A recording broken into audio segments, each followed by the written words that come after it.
My name is Silas Allard. I am the Managing Director of the Center for the Study of Law and Religion, and it is my pleasure to welcome you to today's lecture on behalf of both our center and on behalf of our co-sponsor, Candler School of Theology. Let me say at the outset that I am grateful to Candler and grateful to Dean Jan Love for both housing us and feeding us this afternoon. Allow me a few words about the work of our center at the Study of Law and Religion. The center is a thought leader dedicated to producing innovative scholarship, facilitating challenging conversations, convening the best minds, and training the next generation of academics, lawyers, and religious leaders to advance the emerging global conversation on law and religion.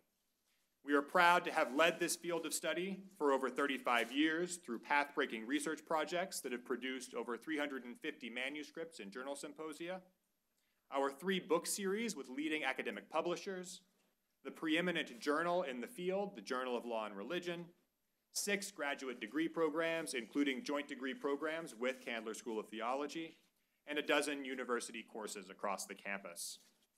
Finally, we are privileged to put on important public conversations, like the lecture that we will have this afternoon.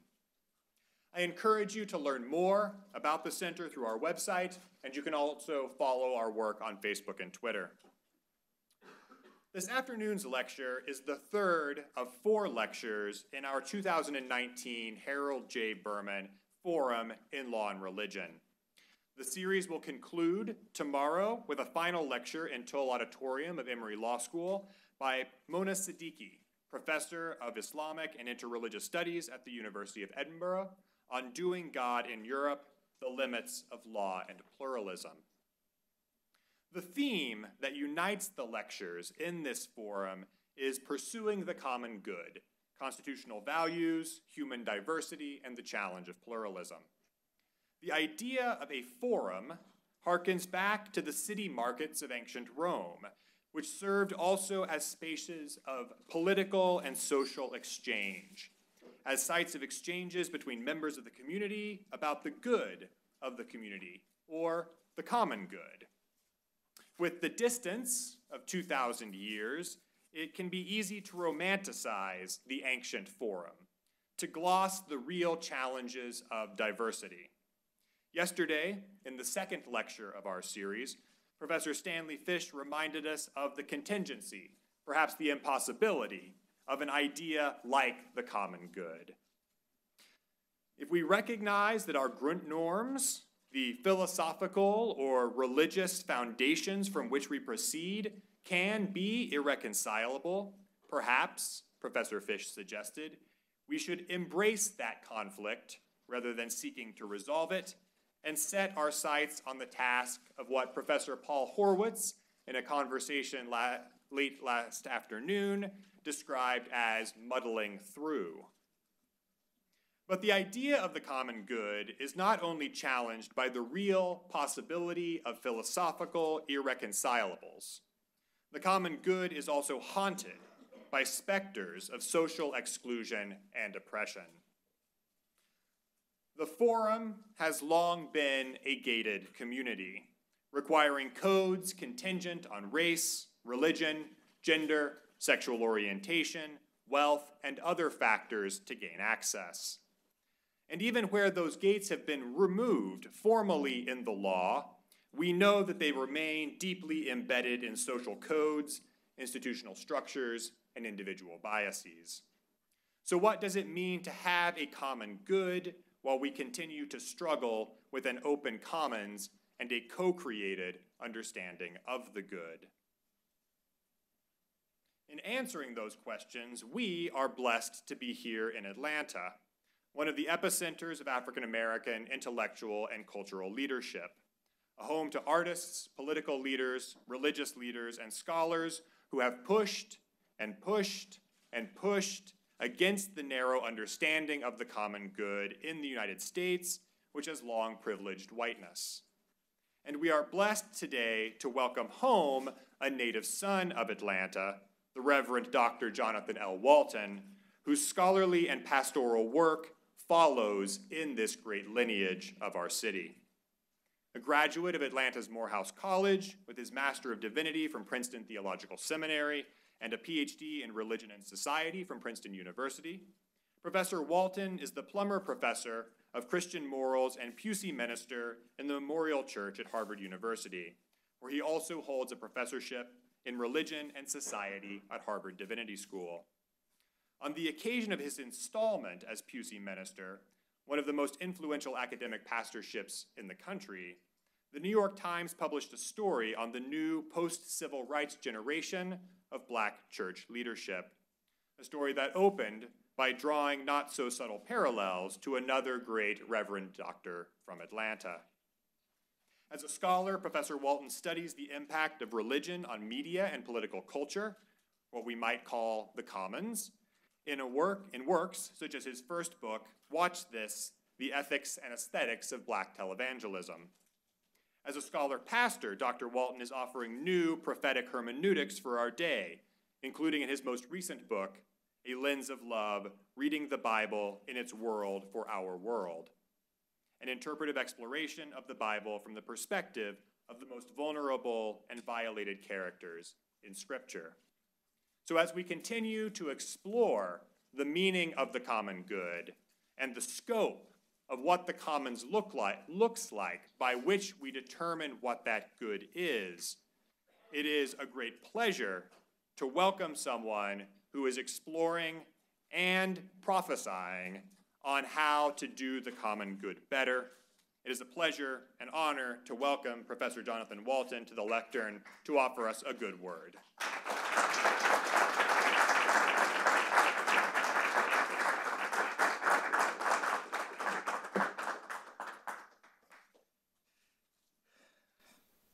Thank you, Brother Silas. I noticed this about Silas Allard the last time I was here, and also yesterday with the incredible introduction that he gave of our dear esteemed Stanley Fish.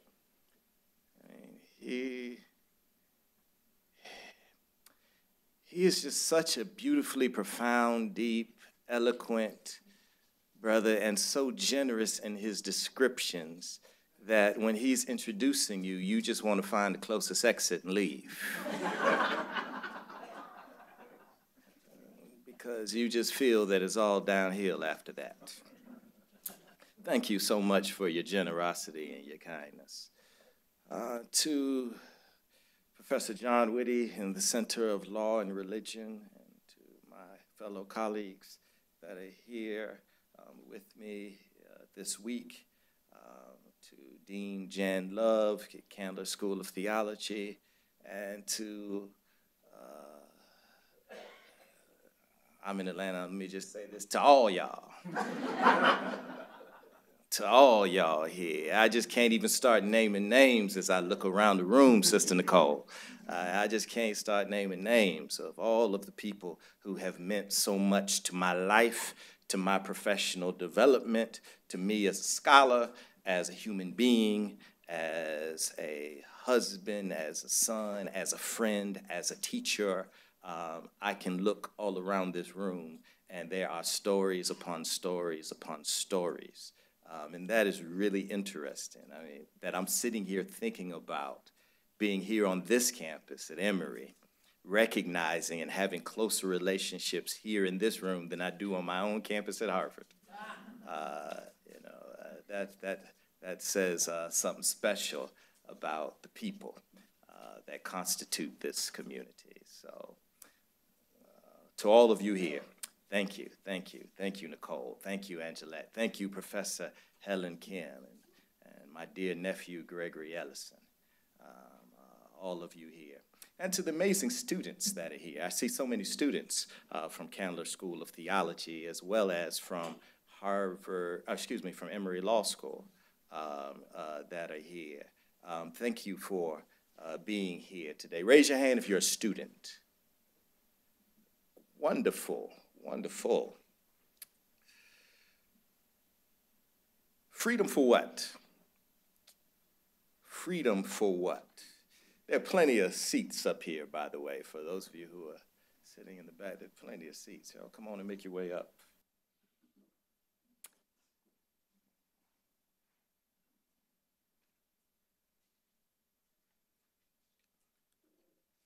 On April 12th, 1963, Martin Luther King Jr. sat inside of a Birmingham jail cell. His crime? Daring to challenge city leaders to dismantle the structures of racial segregation, economic suppression, and political disenfranchisement. Though nearly a decade since Brown versus Board of Education, Birmingham, like the rest of the South, remained obstinate and incompliant. Local civil rights activists struck deals in good faith with local businesses to integrate the labor force and city services. Those who controlled the lever of power, however, remained insidious and perfidious. So Dr. King partnered with local leaders to engage in nonviolent demonstrations. They intended to expose the acute structural violence that encumbered the existence of blacks in Birmingham. Public Safety Commissioner Bill Connor and local police contributed to a theater of terror for African Americans in the city. And as King's nonviolent demonstration ultimately exposed, city leaders were willing to go to any extent, fire hoses, attack dogs, billy clubs, and even the bombing of churches to defend an unjust status quo. White supremacy was the enduring lie that sustained those in power. It was the evil ideology that provided economic benefit to an elite few while exploiting a multiracial majority. Resistance did not just extend, though, from ardent segregationists. While King sat in jail that April day, 8 local religious leaders released a public statement in several local newspapers entitled "A Call for Unity," and now known as the Good Friday Letter.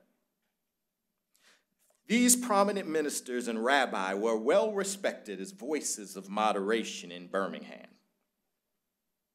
Local residents held them in high regard for their well-reasoned clarity and political savvy. When they spoke, people listened. A Call to Unity, or this Good Friday Letter, was a follow-up to an open letter published on January 16th that year, entitled "An Appeal for Law and Order and Common Sense." Here, these clergymen addressed those who opposed desegregation efforts. So here, they're speaking to the segregationists.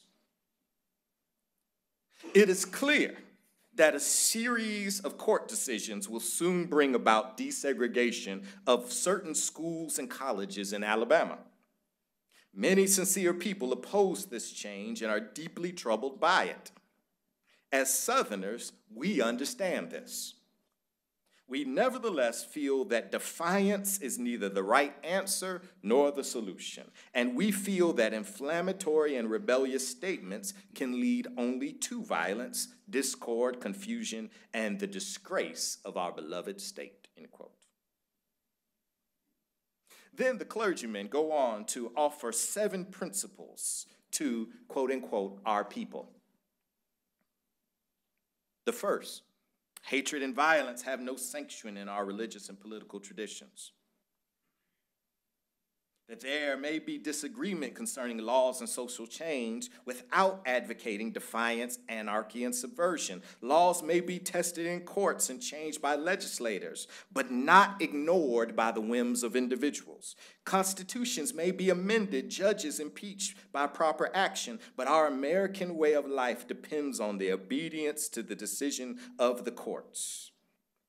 No person's freedom is safe unless every person's freedom is equally protected. Freedom of speech must at all costs be preserved and exercised without fear of recrimination or harassment, and every human being is created in the image of God and is entitled to respect as fellow human beings with all basic rights, privileges, and responsibilities.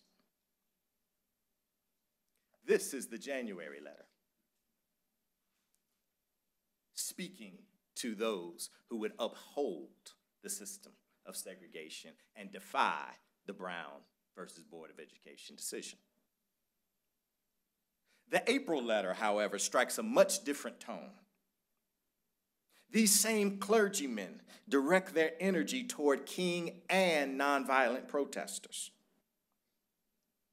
They call King's demonstrations unwise and untimely. The statement went on to make a fallacy of false equivalence between nonviolent protesters and the forces of violence that sought to suppress dissent. They stated, just as we have pointed out that hatred and violence have no sanction in our religious and political traditions, we also point out that such actions that incite hatred and violence have contributed to these problems. Then the statement, interestingly enough, goes on to commend law enforcement on their calm and their restraint. And it compliments them for protecting our city from violence, and therefore concludes, we appeal to both our white and Negro citizenry to observe the principles of law and order and common sense. Dr. Hunt, there's seats all up here.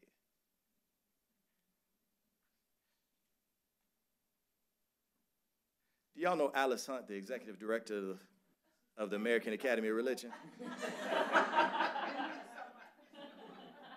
Y'all show Alice Hunt some love.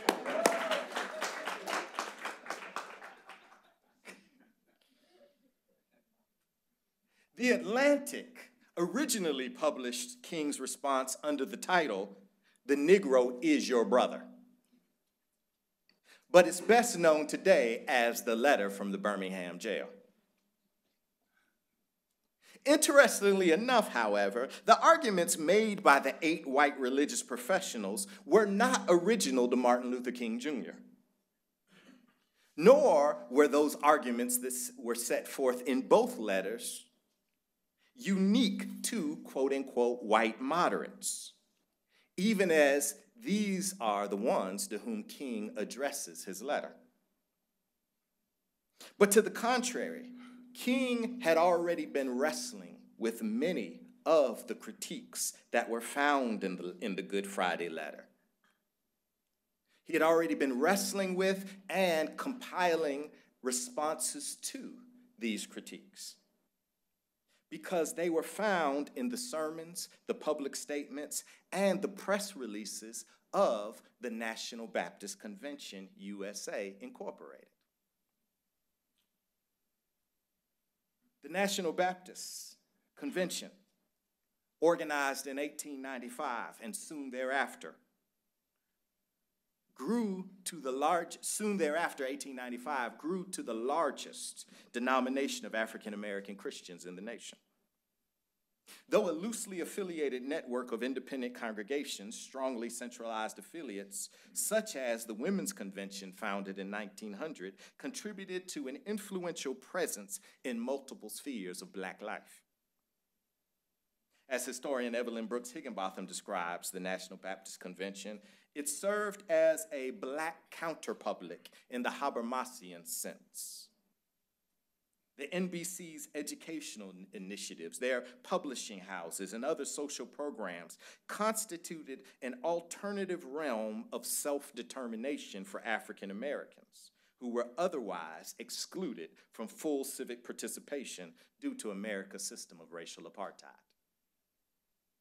According to Higginbotham, in the closed society of Jim Crow, the church afforded African Americans an interstitial space in which to critique and contest America's racial domination. Add to this new developments and formations resulting of the Great Migration and the expanding role of urban congregations as part houses of worship, part social service providers for rural migrants immigrating and an emerging proletariat class. And one sees how congregations like Ebenezer and Wheat Street Baptist churches in Atlanta, Concord Baptist Church in New York, Mount Olivet in Chicago, and Second Baptist Church in Los Angeles became critical sites of Black spiritual, social, and civic engagement. And by the 1960s, for instance, the reported membership of the National Baptist Convention exceeded 6 million. Consider its leader, the Reverend Joseph H. Jackson, the influential and prominent pastor of Chicago's 10,000-member Mount Olivet. Jackson assumed the presidency of the National Baptist Convention in 1953, and he was known for his persuasive preaching and his shrewd form of political conservatism. Thus, it did not take long to shore up his status as the unchallenged leader of the convention, a point to which I'll return to later. For now, however, I want to focus on Jackson's theological commitment and political orientation toward illuminating his views on church-state relations in order to better situate King's response in A Letter from a Birmingham Jail. So Jackson's theology. His theology reflects the evangelical tradition of the post-war 20th century. There was a strong commitment to the kingdom of God as revealed in the person of Jesus. The life of Jesus is the fuller expression of the 12, of God, fullest expression of the kingdom of God, the love of God, and the love of neighbor, embodied in the life of Jesus for Jackson.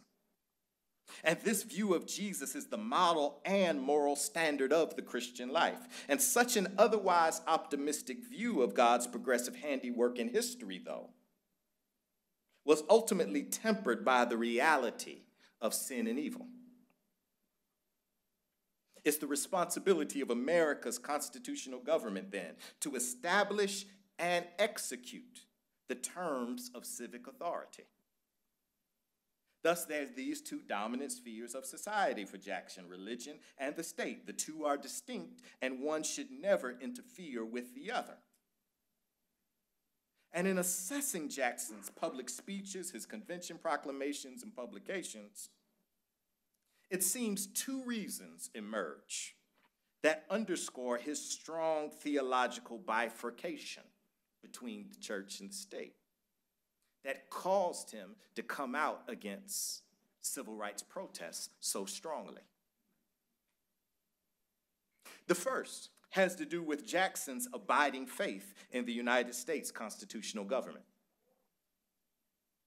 Jackson affirmed the founding documents of the Republic as most consistent with what he understood as the primary form of faith of this nation: Protestant Christianity, freedom of the individual. The founding fathers of this nation, I'm quoting here, the founding fathers of this nation believed that the worship of God had constructive effects upon the lives of men and that the principles of Jesus of Nazareth were undisputed assets in building human character and human personality, end quote. Jackson's ability to align America's liberal democracy with his interpretation of Protestant Christianity actually adumbrates the finding of many theorists of religion in recent years. Scholars such as Tracy Fessenden, Courtney Bender, Tisa Winger, just to name a few, have connected the conceptual dots between the shared normative commitments of the prevailing version of American Protestantism and so-called secularist ideals. So among the many features, for instance, if we're talking about this secularist ideals, among the many features of the age of enlightenment, reason over tradition, constitutional government over monarchy, science over faith, freedom as an ideal rose to the fore. That most appeals to human liberty were conceptualized by administrators of empire and predicated upon Aristotelian notions of natural slavery. That's a point for another conversation. But religion assumed a new role and identity as a new modern category of religion. Religion was reassigned to the interior. Religion fell under the province, not the state or the church, but under the province of the human soul or conscience. Our political spheres began the process of disenchantment or secularization. Religion and society was sliced and bifurcated along the polarities of private and public. As Winger argues in her incredible book, Religious Freedom, The Contested History of an Ideal, European and Anglo-American imperial theorists of the 18th and 19th centuries established evaluative criteria to underscore their imperialistic and subjugating efforts of newly encountered peoples around the world. This criteria, which serves as the roots of much of what we now call liberal democracy or secularism, privileged Protestant Christianity. Particular Protestant conceptions were viewed as rational, ethical, and free over against other traditions, such as Catholicism, which were viewed suspiciously as overly authoritative, traditional, and Slavish. Thus, when encountering other cultures, it became easy to employ this evaluative framework of freedom to render other people as superstitious, as pagan, as primitive, and thus in need of Western civilization. Philosophers like John Locke wove together religious ideals of freedom, which was little more than a thinly veiled expression of Protestant pride of place, with the dogmas of racial superiority and cultural supremacy as intellectual justification of enslavement, imperialism, and other expressions of autocratic imposition. What some considered the virtues of freedom, modernity, and civilization. Native peoples, West and South Africans, and those in Southeast Asia viewed as euphemisms for colonialism and conquest. Now, this history is an important backdrop when considering debates of religious freedoms and the limitations of democratic liberalism. We can never divorce the logics of race, religion, and the developmental views of civilization born of the Enlightenment from secularism. Imperial assemblages shaped the conditions for religious freedom talk in the colonial Atlantic world. So it's hard to argue then with this backdrop, with Jackson's claim, no matter how you may feel about it, that freedom of the individual and freedom of conscience are the defining commitments of America's liberal democracy. That these defining commitments constitute a secular spin-off of an otherwise preferred and privileged Protestantism is not a high cost for men like Jackson. One may even argue that for most of this nation's history, a form of Protestant theocracy has held sway over American society. We just called it secularism or liberalism. What's more, my dear brother J.H. Jackson, he also believed strongly, because of this background and of this worldview that he fully embraced. He believed strongly in America's social compact as defined by the constitutional contract. This commitment is why Jackson eschewed all forms of social protest that operated outside of the law. America's form of government makes allowances for protest and dissent. Whether slavery in the antebellum era or racial discrimination of his own time, Jackson felt that all citizens must voice their grievances through legal means. American history for Jackson is one of amending unjust laws. Forms of violent protest and nonviolent direct action were mere expressions of lawlessness and anarchy. In fact, in an official statement on civil rights protests released in, guess what year? 1963. Jackson articulated his symbiotic view of the United States Constitution, liberal democracy, and the Christian gospel. I quote, "Whether applying pressure by protests or pressure by production, or whether in demonstrations, mass marches, or quiet reasoning around the conference table, we urge that the following three determining standards will always be recognized." What's the first one?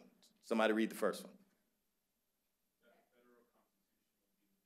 Federal Constitution will be the legal standard. Somebody read the second one.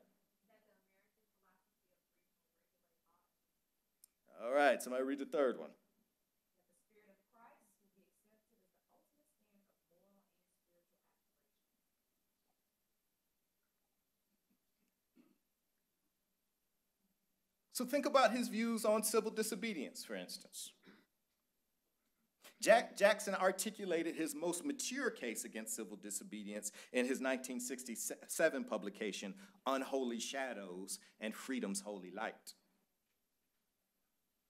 Here he examines the writings of Henry David Thoreau and Mahatma Gandhi. He never, by the way, just for the record, though he was always making these cases publicly, Jackson would never mention Martin Luther King Jr. by name. Right? A point maybe we can talk about later for the reasons why. Right? Yeah, Angela, he was petty, right? Yeah, he was real petty. So engaging actually in this text, Thoreau and Gandhi, he argues that civil disobedience, as expressed by Thoreau, does not leave any room for the preservation and maintenance of society. The only real end of civil disobedience is destruction of the system, the overthrow of one government for another government. Such a view allows Jackson then to make allowances for the Boston Tea Party and colonial uprisings at the founding of the Republic. Since the end was a revolution and not reform, civil disobedience in their case was justified. I'm just quoting Jackson.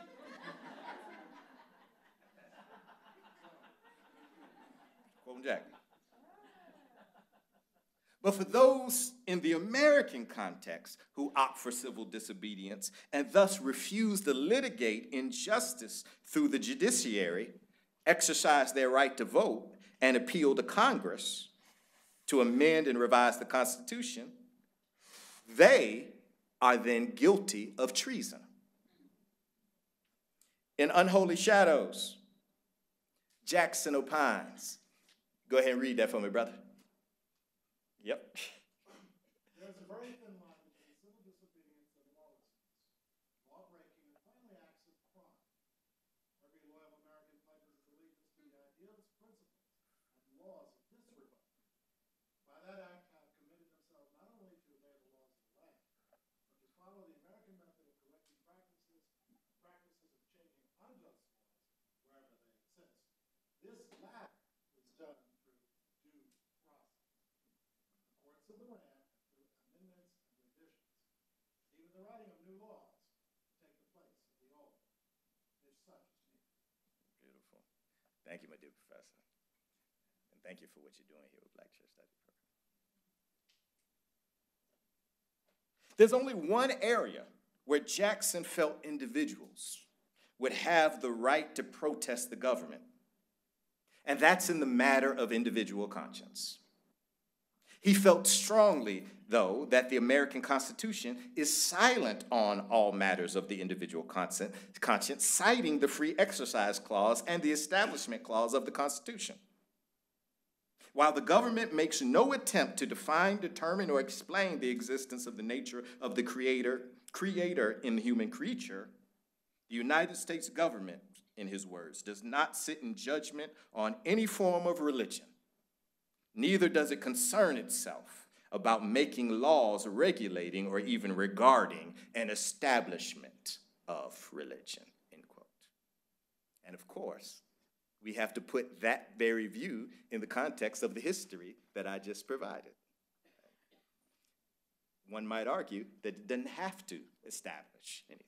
It's already been established as a kind of a logics of default. But having said that, allow me to make my obligatory reference to John Rawls here.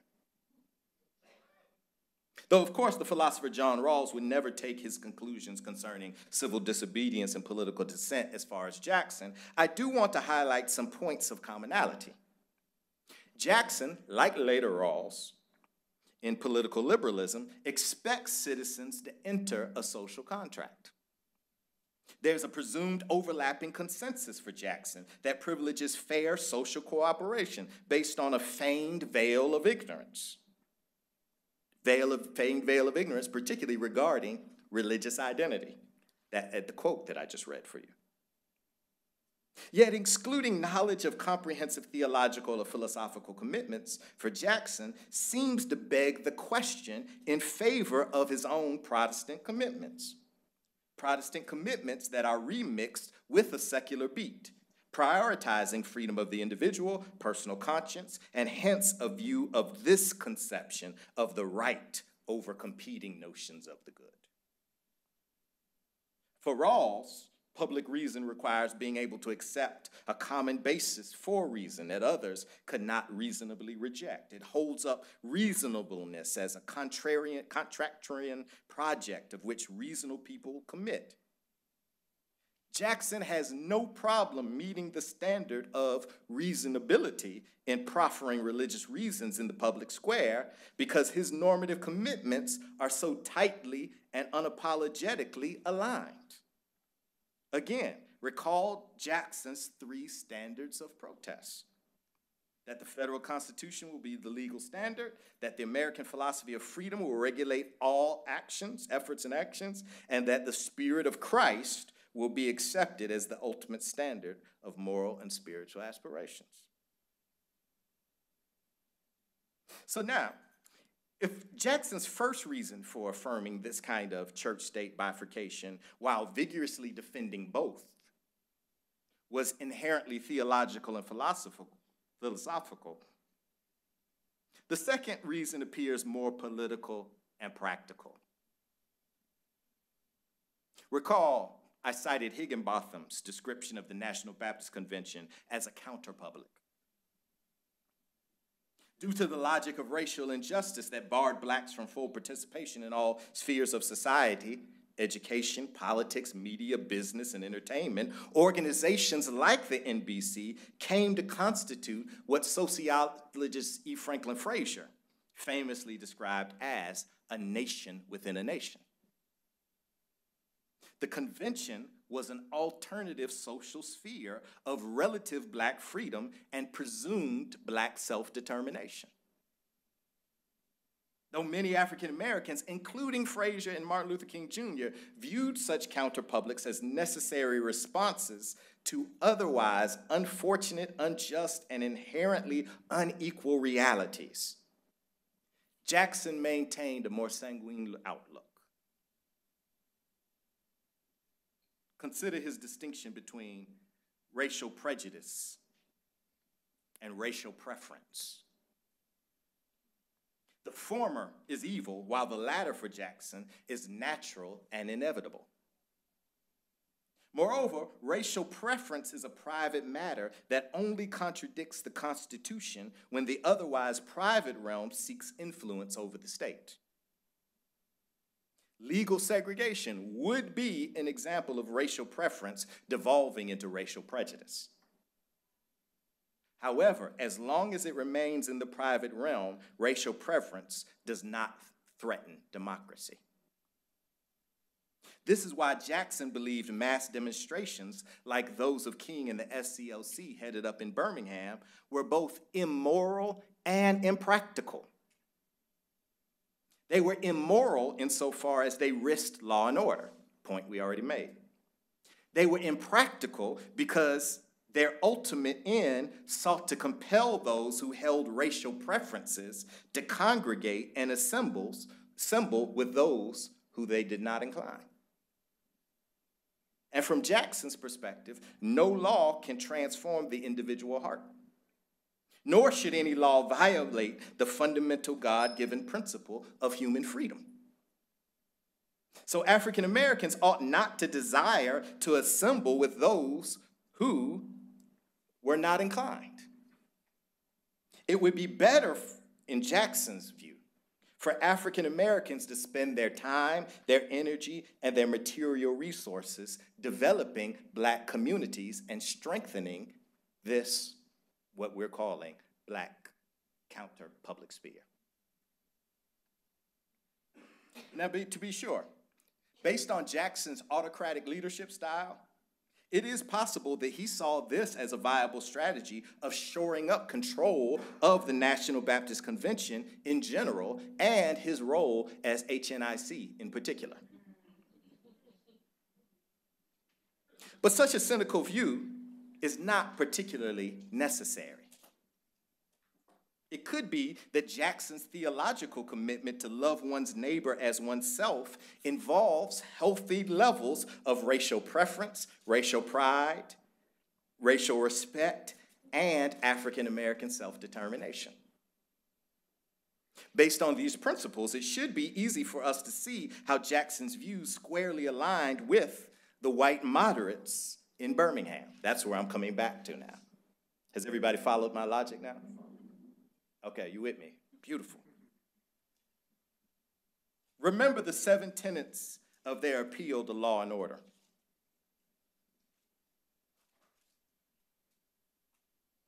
It ought not to be a conceptual stretch for any of us to see Jackson co-signing each of those recommendations. That Jackson despised King, largely for daring to challenge his leadership of the National Baptist Convention in 1960, only contributed to his publicly expressed disdain and therefore heightening this sort of political conflict. Petty politics, though, should not diminish the larger point. Jackson's commitment to freedom of conscience, freedom of assembly, and the rule of law reflected the dimension of the Black freedom struggle, a dimension that placed him at odds with Martin Luther King Jr., Ella Baker, Fred Shuttlesworth, and other activists committed to nonviolent civil disobedience, but still a viable and large strategy and part of the Black freedom struggle, nonetheless. So in the time that I have left, my aim here is not to flesh out King's key points in the letter. Though I will say, for truth in advertising, I do find the letter from Birmingham jail the most morally clear, consistent, and compelling epistle ever penned. To me, the Apostle Paul gets a B- to King's A+.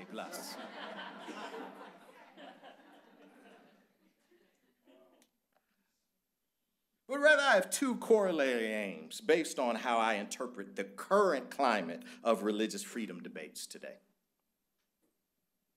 The first has to do with the privileging of conscience within the moral frameworks of both Jackson and King. Hopefully, I've made my case concerning the primacy of religious conscience for Jackson. King demonstrates a similar conception in the letter. Recall where King distinguishes between just and unjust laws. Who wants to read this?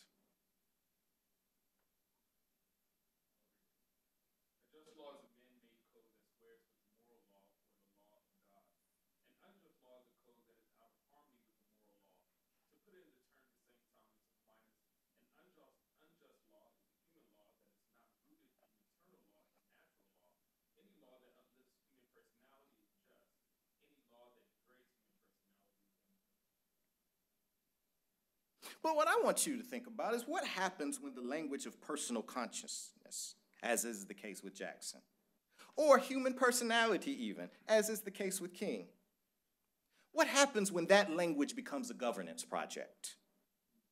An appeal to individual freedom to authorize regimes of truth and systems of domination. Whereas both King and Jackson held competing viewpoints in the larger black freedom struggle, both still appealed to the sacred nature of human personality and religious conviction to dispute specific historical and legally codified forms of racial intolerance in the United States. This was, in part, the strategy of the black freedom struggle. Demonstrate the ways that Jim Crow, voter disenfranchisement, and other forms of exclusion based on race denied both equal protections under the law as well as appealed to a social contract to protect African Americans from a tyrannical majority. Jackson, King, Ella Baker, Fannie Lou Hamer, Diane Nash, and so many others appealed to the Constitution and Bill of Rights as a matter of negative freedom. Freedom from racial injustice, freedom from employment discrimination, freedom from residential and educational exclusion. And since religion in American society is always and already a racialized category, not to mention the history of legal restrictions and extrajudicial terror directed toward African American spaces of worship, freedom of religion.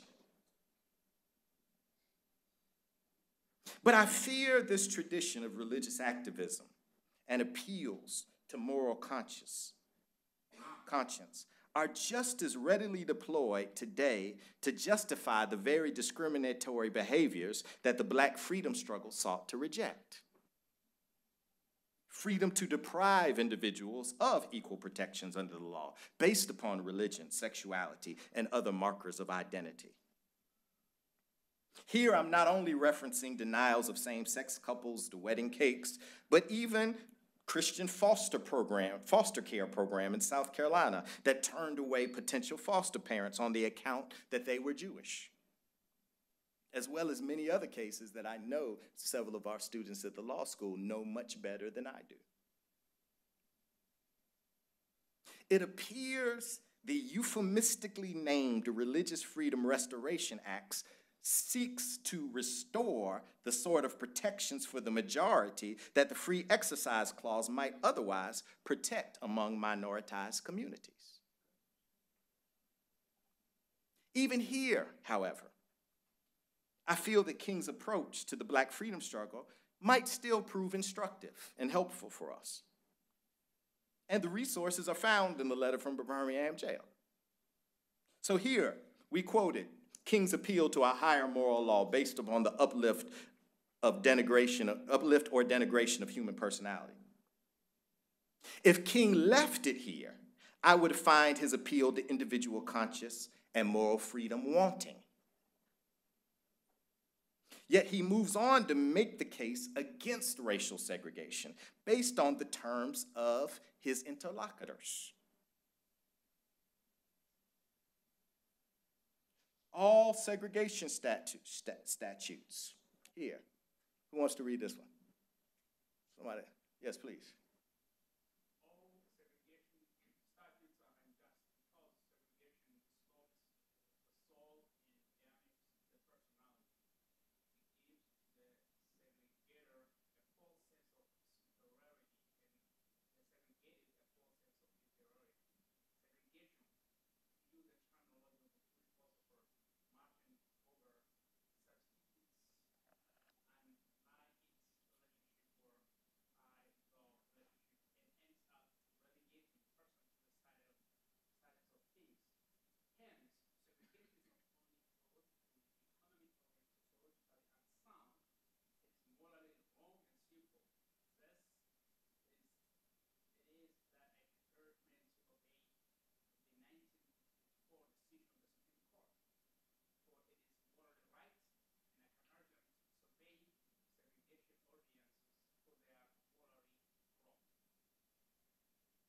King then continues to outline how segregation is an unjust law because it's premised on numerical power that compels a minority to a standard that it doesn't hold for the majority.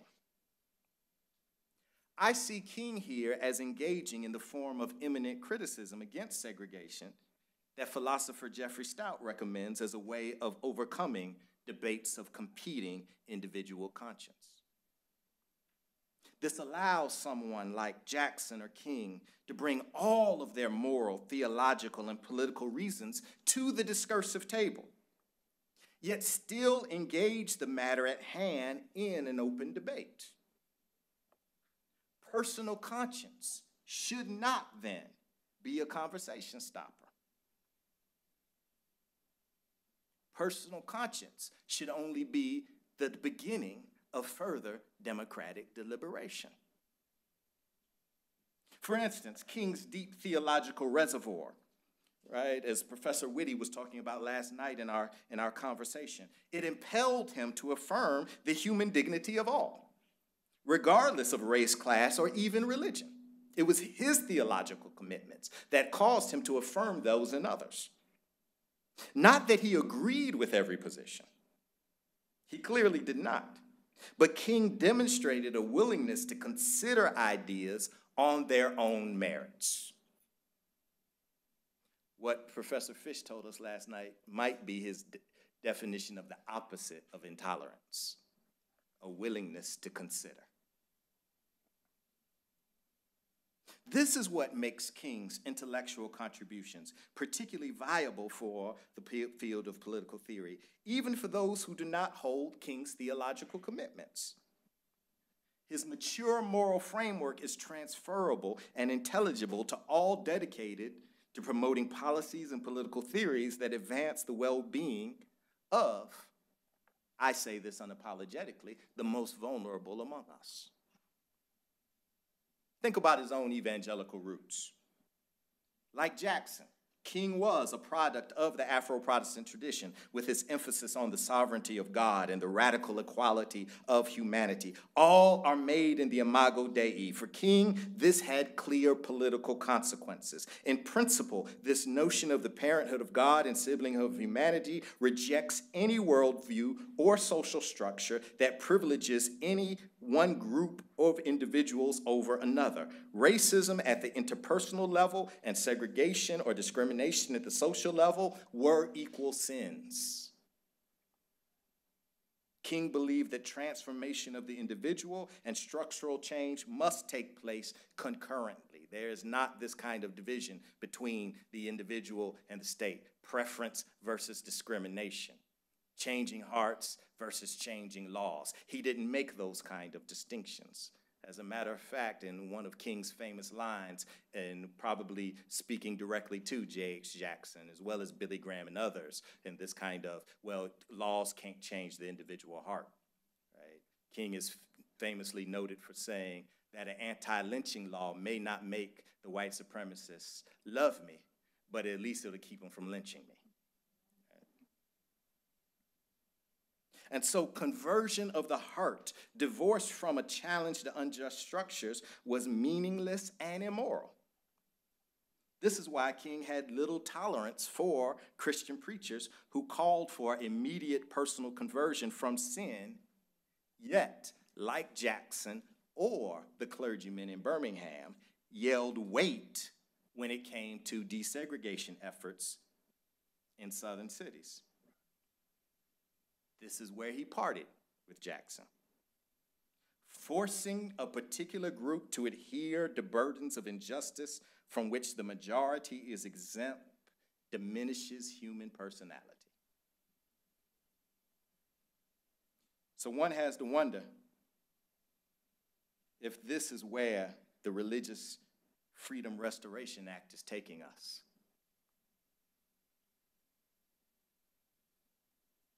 Is individual conscious, unexplained, unarticulated, able to concretize an implicit default status quo and will of a majority? I don't know. If so, though, we might need to further debate the acceptable role of civil disobedience as an expression of our faith in America's fragile project of liberal democracy. Because if things continue to where they're headed, some of you might be writing your own letters from behind prison bars. Thank you.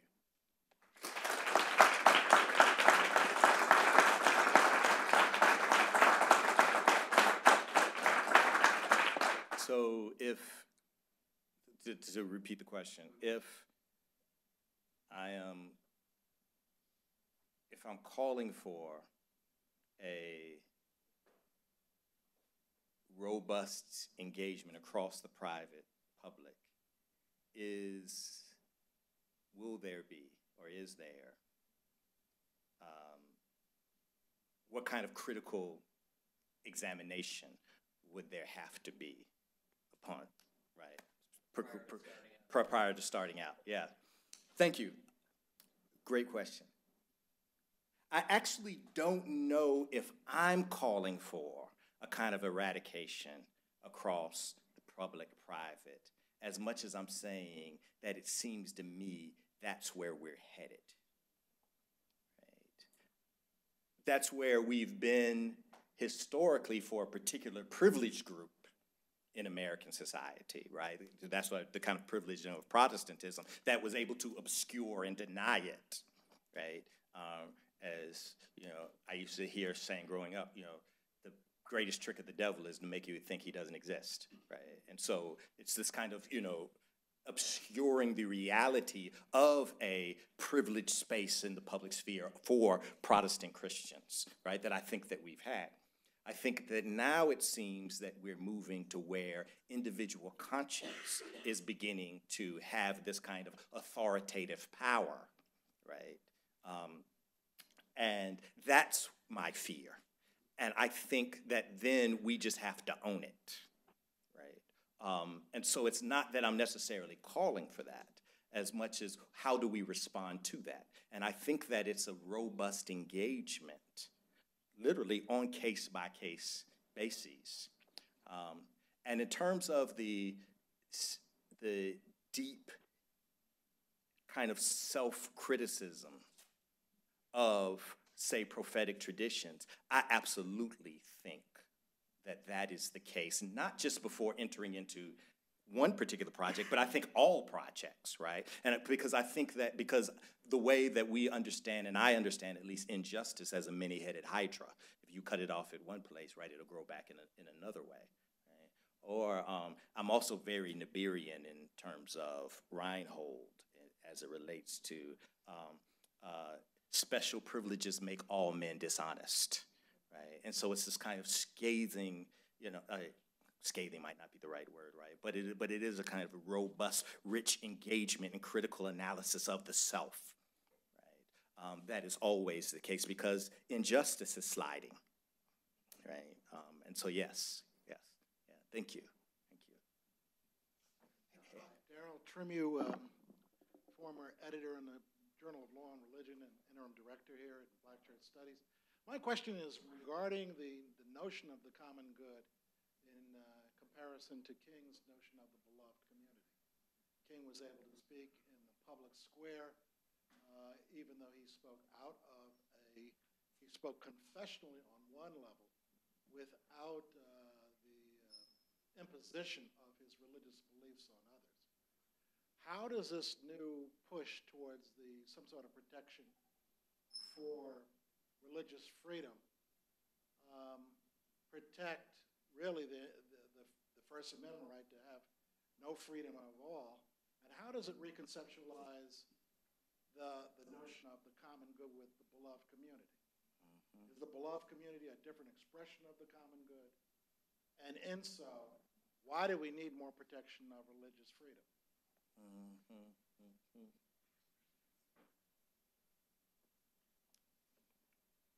So am I hearing your question correctly, that it's that where, or at least how you understand what I am suggesting, that it's becoming increasingly irreconcilable in our society with this new language of protections of the First Amendment to have a robust conception of beloved community?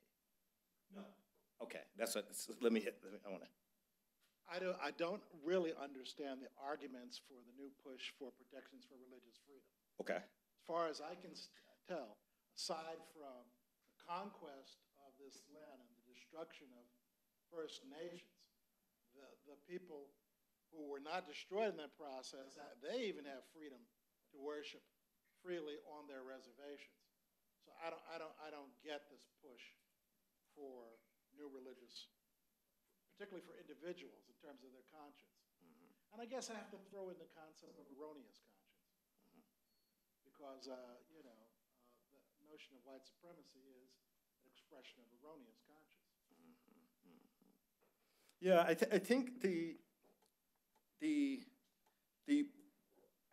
in a changing, increasingly pluralistic society where default assumptions concerning the common good and concerning we the people, in this changing context, an increasingly diverse context, certain assumptions no longer work, right, as it relates to who the we is, in terms of who is protected.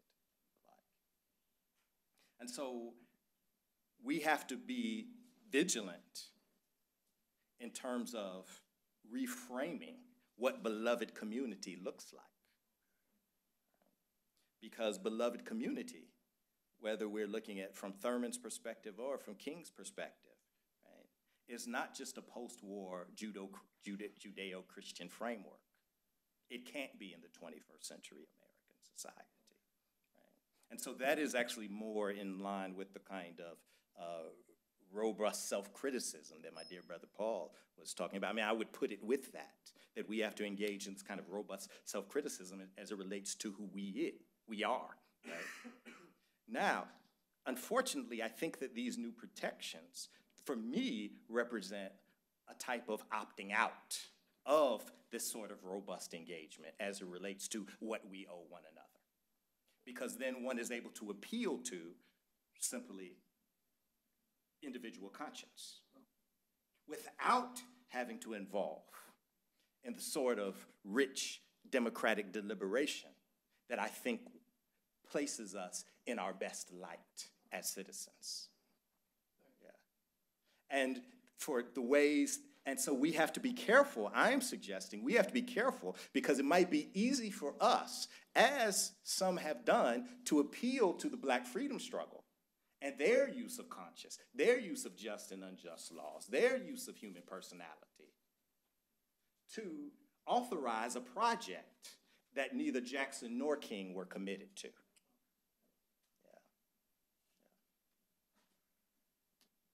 Yeah. No. I'm just playing. That was Professor Stanley Fish. Well,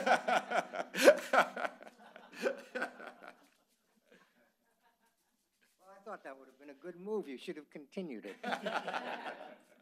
I'm kind of working off the last question. I think one of the things that has happened is that there's always, not always, but for some time, as you know, there's been a tradition in American jurisprudence which has favored conscience, roughly defined, but that was usually employed in the service of people who were themselves in disadvantaged positions. Mm-hmm. So that in the two cases that are always quoted, Sherbert v. Werner and Wisconsin v. Yoda, the rights of individual conscience are asserted in one case for a Seventh-day Adventist who the court said should not be forced to choose between her faith and her employment. And in the Wisconsin versus Yoda case, the affirmation of conscience, or something very much like it, was made in the name of a minority that was determinedly separatist, mm-hmm. and therefore wasn't in any way going to threaten the majority. But now, and this is, by the way, as many of you know, something that was predicted by Chief Justice Roberts in his dissent to Obergefell, the constitutionalization of gay marriage, same-sex marriage case in 2015. Now that same logic is being employed in order to support the efforts of some majority persons to legally discriminate against minority groups or disfavored cultural groups. So this often happens, as I'm sure you agree, that a logic that has been pointed in one direction and therefore embraced by a number of constituencies, then is turned around and suddenly is pointed at another direction, and the constituencies that one embraced it become very nervous about it. Which means to me, as you know, that it's time for political work. Yeah. Thank you. Well said. That was, man, you were really paying attention. And then you just gave my lecture better than I did in that 3 minutes. Paying attention is the audience's job. Wow. That was really, wow, let me get that from you later. Wow. I have a question. Yes. Jonathan Bass, his 2000 book, I think, Blessed Are the Peacemakers, said that the 8 white churchmen, and I think he used these words, I can't remember exactly, deserved a better obituary than King, and therefore, even though I don't think he used your name, you have given them. And his charge was that these white moderates were the best of the Southerners. They were not the worst. That they were trying to help. And I think that because of the connection that you've made with Joseph Jackson and the 8 white churchmen, that I can draw that now, although Jonathan Bass did not, so just play with that. That the 8 white churchmen were the best that the South had to offer and that they were trying to help, and therefore Joseph Jackson is, in some sense, the best that America has to offer. And they are the peacemakers. They're not the segregationists. And do they deserve a better obituary than King and or you have given them? No. Yeah, no, I don't think so. I mean, great. And the reason, there is I'm forgetting the name now, but there's a couple of biographies, particularly that engage this kind of Cold War religious politics. Like there's one of Billy Graham, for instance, right? And it describes Billy Graham as, he was post-war consensus liberal, right? That just wanted to adhere to the law, to law and order, and so therefore it was his moderation that was going to eventually get him to, desegregating efforts, right? Well, to frame that as a progressive dismisses all the actual right progressives that were doing the work, right? And so even in the state of Alabama, right? I mean, when you think about the During family and others, there were white progressives that were on the front lines calling for desegregation, right? And supporting and raising funds for mass protests. Right? And so for someone to say, well, these were the best that they had to offer, I mean, it's just not historically, factually true unless you regard the best as the philosophy of gradualism. Like if that's what you regard as the best, then sure, they were. But the fact that justice, to quote King, right, that this kind of, weight and this kind of justice rolling in on the wheels of inevitability, right, and when you have this sort of, not just the kind of injustice of segregation, but the negative terror that you had in I didn't even mean to say it, and I said it, Birmingham, which was known as Birmingham at the time. When you had that kind of negative terror and violence, right, to use King's language again, that can't be appeased by the Vaseline of gradualism. Right? And so if that is, who one wants to make the case for as the best, then that's fine. But I just, I wouldn't say that. Yeah. You are unrepentant. Totally. Totally. Yeah. Totally. Well, but let me be clear. But let me say this though. But I also understand, and the part of what I'm trying to do with this project in linking these moderates to probably the most prominent religious voice in African American community, J.H. Jackson, is to show how they weren't outliers. And their view can't be reduced to racial identity or racial politics.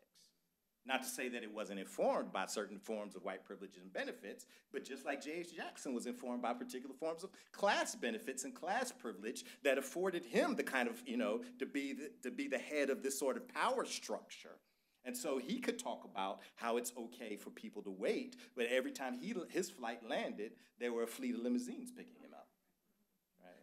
So he could do that, right? So there were certain class privileges that afforded him this kind of patience with the suffering of others.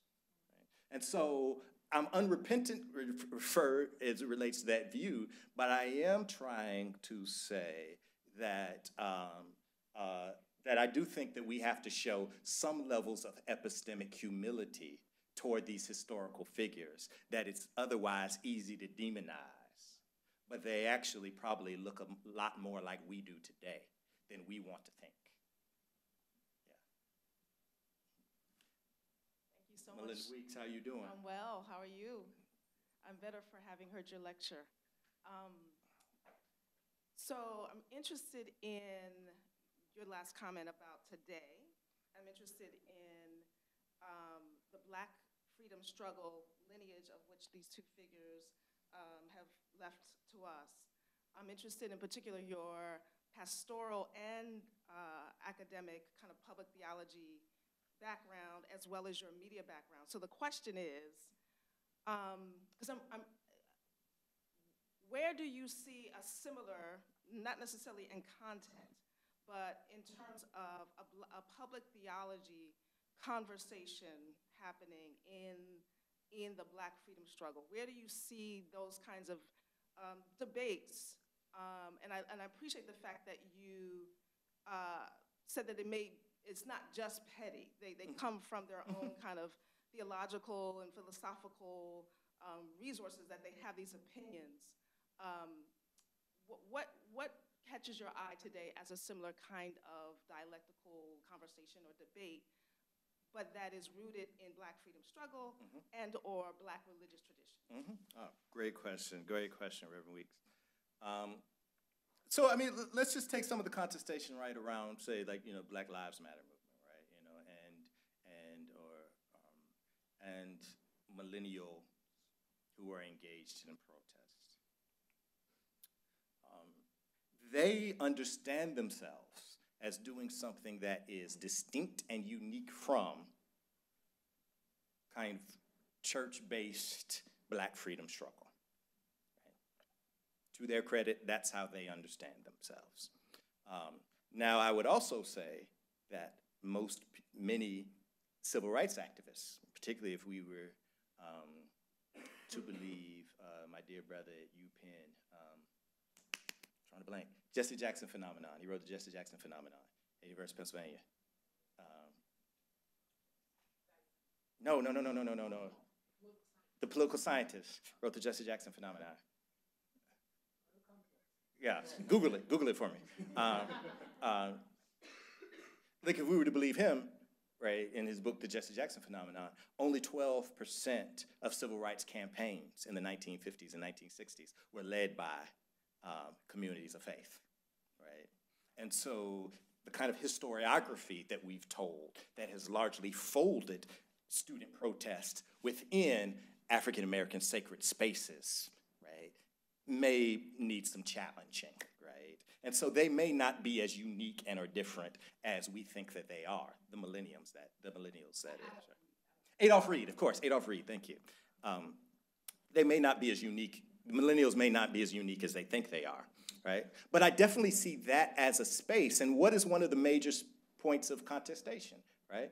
Well, the fact that not only are these women, but these are queer women, right, that are on the front lines giving their bodies for the cause.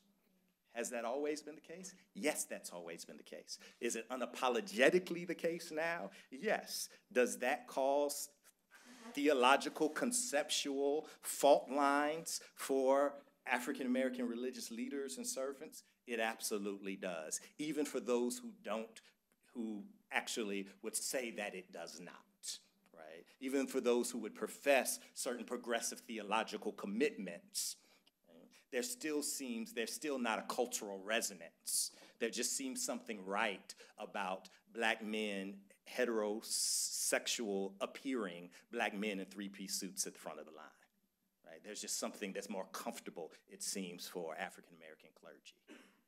And so that is something that we're going to have to fight through, and particularly for those who profess particular progressive theological commitments. And they haven't necessarily, we haven't done as good of a job of supporting and getting behind student activists and young millennials in the Black Lives Matter movement. And so I do think that that's driven largely by theological, philosophical, and just cultural fault lines. Yep. Yes.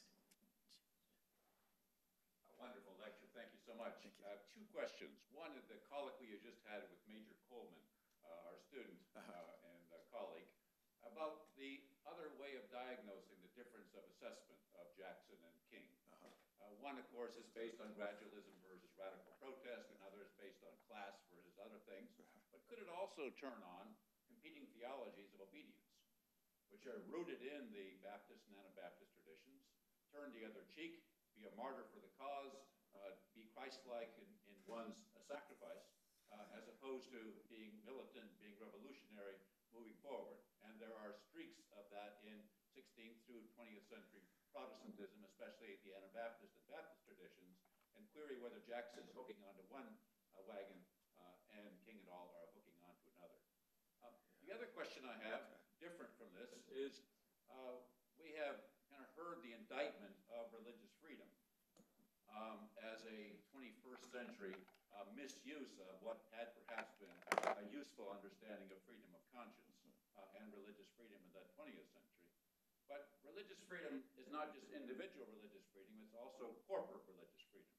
The right of the religious group to organize, to mission, to minister, and to engage in the community. And indeed, corporate religious freedom is in some sense the constitutional presupposition of the black church movement that gives rise to the civil rights movement. And query whether we want to throw out corporate religious freedom in the 21st century, even if we have misgivings about the current use of private religious freedom, especially claims of conscience rooted in RFRA and other kinds of statutory predicates. Yeah, great. Thank you, John. Those are great questions. The first question in terms of the tradition that Jackson may have, that may have been informing Jackson, right? That's a really good question. That's actually worth researching. My first inclination would be like, no, because J.H. Jackson wasn't the most pious brother in the world, right? In terms of, in terms of his own kind of piety, his own kind of humility, his own kind of, that wasn't his thing, right? Kind of turning the other cheek and the like. No, he was actually, because, for example, when it came to King, he always, not only did he weaponize his theology, he weaponized all of his power and resources, political power and spiritual power, whether it was the National Baptist Convention or whether it was the Daily Machine in Chicago, right? He weaponized all of that against Martin Luther King Jr., right? And so, I'm not quite sure, but it is a good question, right? I mean, and those are definitely competing traditions that I think we should give some thought to. In the second case, do I want to throw out kind of corporate protections, in the way that I'm kind of critical of the kind of private and conscience? I would actually argue that I don't want to do either. I don't want to throw out either, not even the private or the individual, right? Because I think that there is still room for. I guess what I am suggesting, though, is that it's on a case by, if not case by case basis. I don't know quite how you do it in terms of how you talk about it in law school, right? But I think that there should be the level of what I was talking about, democratic deliberation and almost internal critique that should take place, right, as it relates to whether an individual conscience, right, is being impeded upon, and definitely as it relates to the protections that are there for corporate worship and corporate religious practices, because as you said, it was illegal for people of color to actually fellowship, to worship, right? But that is where but these again were about freedom from these forms of discrimination. And so my question, when I'm kind of playing with in the title, is freedom for what, or freedom to do what? And I think that is the question, that onus of responsibility we have to take. Please join me in thanking